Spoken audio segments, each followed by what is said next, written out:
بەر لە چەند هەفتەیەک زاراوەی وشکە ساڵی بەلای ئەوروپیەکانەوە وشەیەکی نامۆ بوو، بەڵام دوای ئەوەی کە کیشوەرەکان گۆڕا بۆ پارچێک لە بڵێسەی ئاگر و پلەکانی گەرما بەرزبوونەوە و بووە هۆی دابەزینی ئاستی ئاوی ڕووبارەکان و وشکبوونی بەشێکیان و سەوزاییەکانیش گۆڕان بۆ ڕەنگی زەرد، ئیتر ئێستا وشکە ساڵی لایەن نامۆ نییە. باگوێرەی ناوەندی توێژینەوەی ئاوبەشی کۆمیسیۆنی ئەوروپا ئێستا کیشوەری ئەوروپا ڕووبەڕووی وشکە ساڵیەکی بێوێنە بووەتەوەکە لە ماوەی 500 ساڵدا هاوشێوەی نەبووە. باپەی زانێرەکانی سەرچاوەکە وشکە ساڵی تون کاریگەری لەسەر لە 147 ئەوروپا هەیە و 2 لەسەر 3 کیشوەرەکە مەترسی وشکە ساڵی لەسرە، لە کاتێکدا تانیوەی مانگی 7 تەنها لە 115 ناوچەکانی کیشوەرەکە وەکو ناوچەی وشکە ساڵی پۆلێن کرابوون.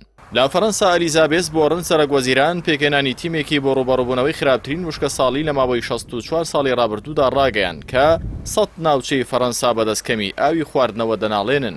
پێشبینی دەکرێت دۆخەکە تا چەند مانگی داهاتوو بەردەوام بێت و خراپتریش بێت.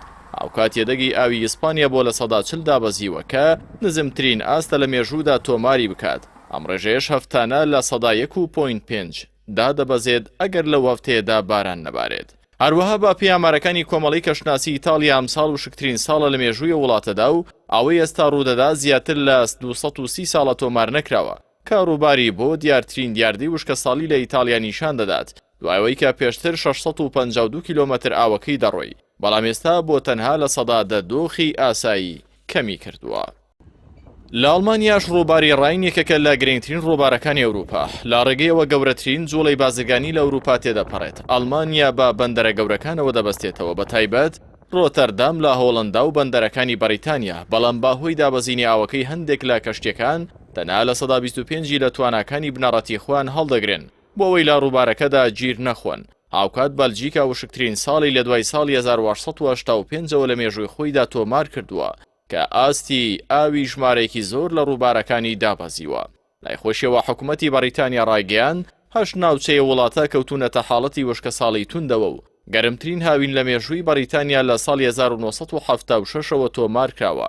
ڕوا مانگی تەمووزی ئەمساڵ لە ساڵی 1935ەوە گەرمترین مانگ بووە، دوایەوەی کە پلەکانی گەرما لە 40 پلەی سەدی تێپەڕی کرد. باپەی زانێرەکانی ڕۆژنامەی The Guardianiش هەندێک لە سەرچاوەکانی ڕووباری تایمز بۆ یەکەم جار لە مێژووی بەریتانیادا وشک بوون.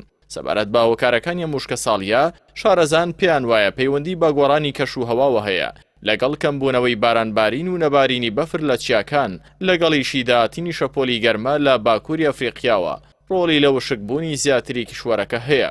بەرزبوونەوەی پلەکانی گەرما وشکە ساڵی زیانێکی زۆری بە ئابووری ئەوروپا گەیاندووە و باپەی توێژینەوەی ژمارەیەک لە شارەزانی ئابووری ئەوروپا. شەپۆلی گەرمای درێژخان کاریگەری لەسەر بەرهەمی ناوخۆی ئەوروپا دەبێت و تا دێت زیانەکان زیاتر دەردەکەوێت.